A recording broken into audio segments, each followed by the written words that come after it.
Welcome back to The Spirit of Yuletide, a Numinous podcast miniseries where we explore European folk magic traditions of the winter season.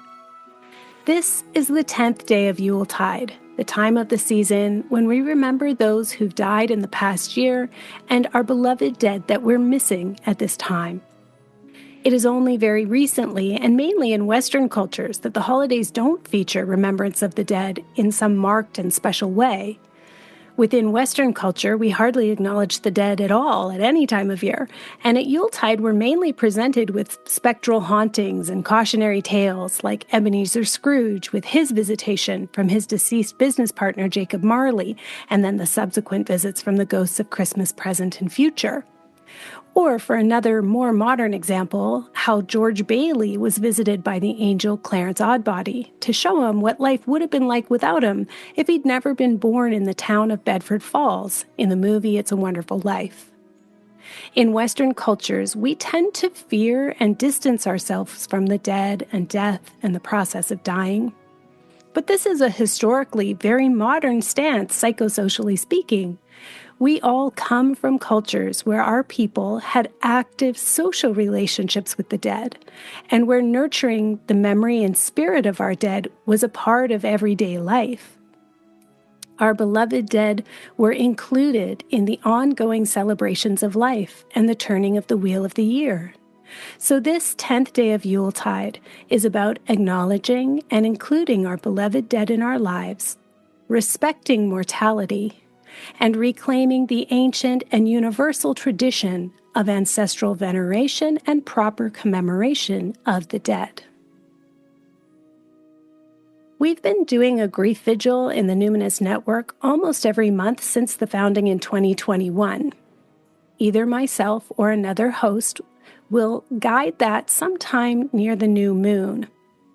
We definitely foreground remembrance of our personal beloved dead, but we also bring our griefs for the world to the altar as well.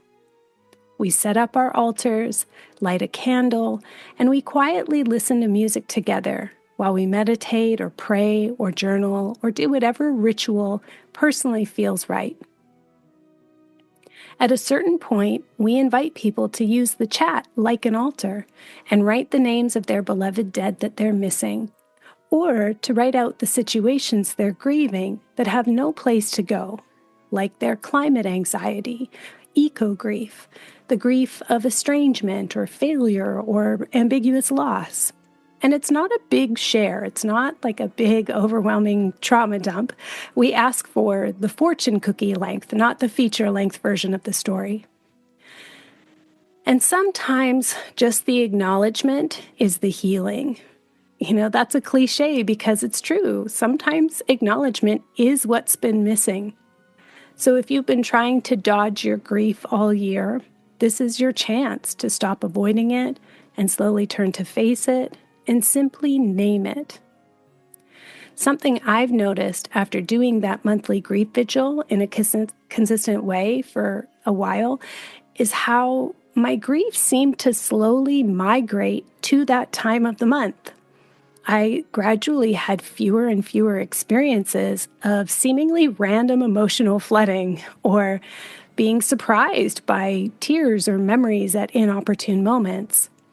It's like I got caught up and current with my grief, and my grief was able to sit tight until it was vigil time.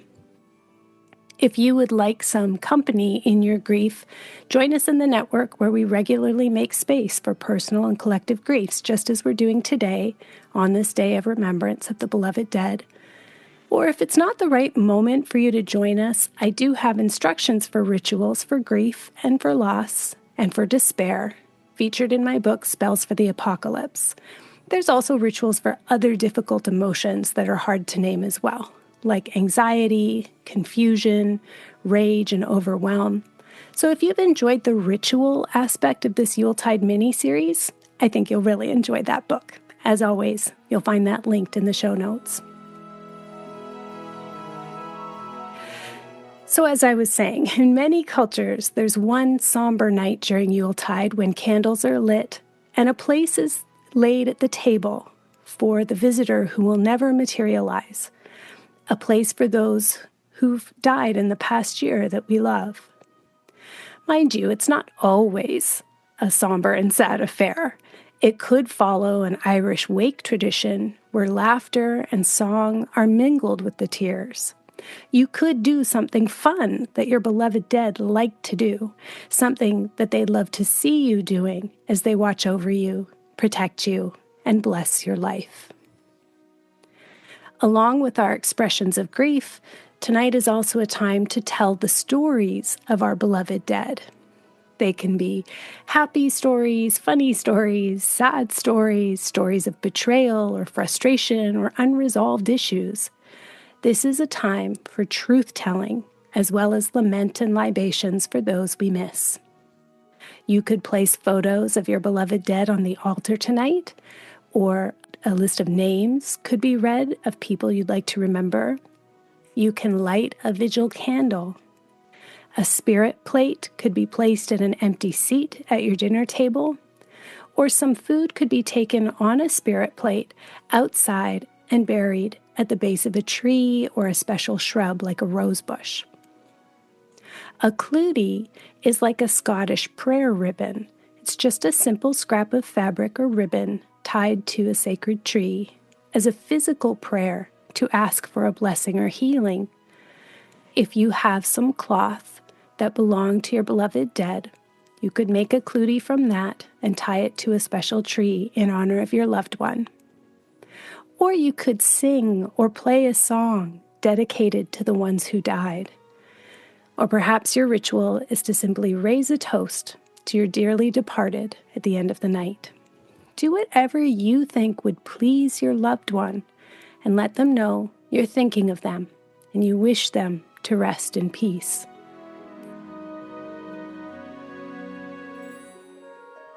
Tonight, we allow for a time of sober, somber reflection as we also contemplate the collective loss of life in the past year.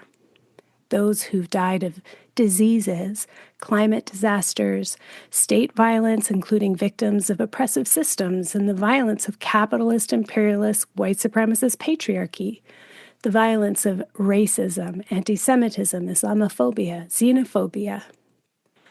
We reckon with the moral injury of witnessing deaths of despair. We grieve the soul wound of genocide, and we let ourselves, for a moment, feel the anguish of innumerable losses of culture and connection, of home and safety and security, of dignity. Tonight is for reflection, acknowledgement, and sorrow. Water is a good offering today, either on your altar or to the land. Incense has also been used as an offering to the dead since ancient times. Feast foods and alcohol are customary offerings in some places too. And if you're not an altar keeper, then simply place a hand on your heart as you name your griefs. I'll pray that my beloved dead feel honored and cared for and are able to find a peaceful place among the ancestors. And I'll pray that I and those that I love make it through winter to see another spring. I recommend that if you're going to do a ritual to honor the dead today, you also plan for some aftercare as well. Think of it ahead of time rather than wait until you're already overcome with emotion. Personally, I like to take a hot shower after a grief ritual. I find it soothing after I've had a good cry, and somatically speaking, a warm shower helps dilate the blood vessels, which softens the muscles, and that can be helpful and soothing because grief activates our stress response, and that can create a lot of tension in the body. So at the end of your period of contemplation at the altar, make sure you come back somehow into a settled state in your body. So that might mean needing to move your body, bring on your arms and legs with some self-soothing movement like rocking or swaying or stretching or walking. To help with that, I'm going to leave you with a lullaby composed by Ali Halpert. It's easily learned and most people find it very soothing. I purchased the usage rights for this song from Ali, to share this song in my annual Yuletide program, but you can easily find this song on SoundCloud. And of course, I'll link to it in the show notes. And I offer my deep, profound, everlasting gratitude to Ali Halpert. It's such a beautiful and deeply soothing lullaby. I really hope you love it. So as you listen, find the rhythm and sway in your body, just like you're rocking a baby to sleep. And you can also layer safe touch onto this exercise by placing your left hand on your left cheek. Just like tilt your head a little bit to allow your cheek to rest in the palm of your hand.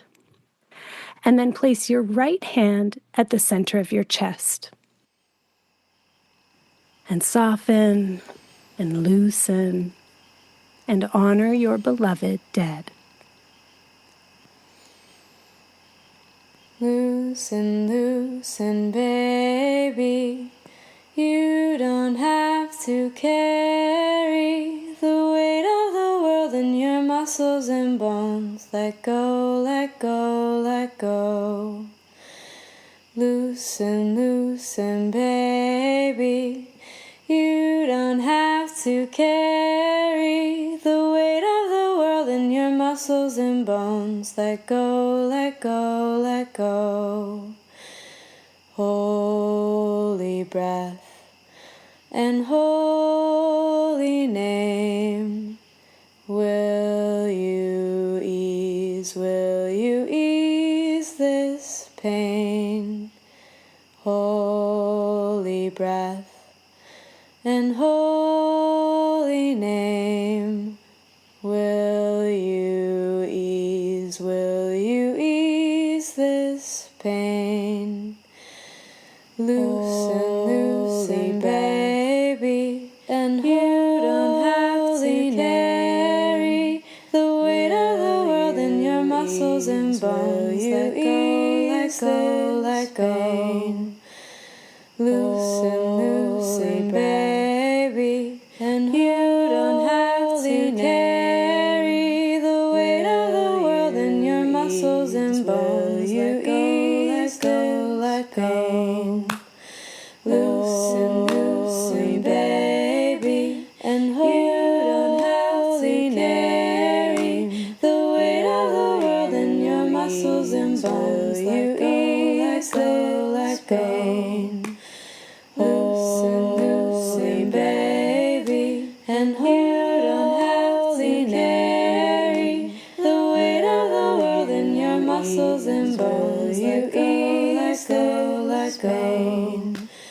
Loosen, loosen, baby, and you don't have to carry the weight of the world in your muscles and bones. Let go, let go.